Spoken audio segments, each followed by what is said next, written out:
ಅಪ್ಪಿ ನೀ ವಿಡಿಯೋದಾಗ ಫೋಟೋದಾಗ ಸಿಂಹನಾಗಿರು ಬಂದಾಗ ಮನುಷ್ಯ ಆಗಿರು, ಇಲ್ಲಾಂದ್ರೆ ನಾವು ಮನುಷ್ಯರಾಗಿರೋದು ಐತೆ.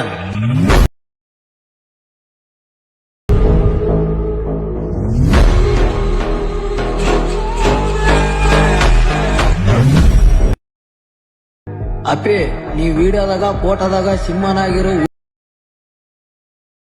ಬಂದಾಗ ಮನುಷ್ಯ ಆಗಿರು, ಇಲ್ಲಾಂದ್ರೆ ನಾವು ಮನುಷ್ಯರಾಗಿರೋದು ಐತೆ.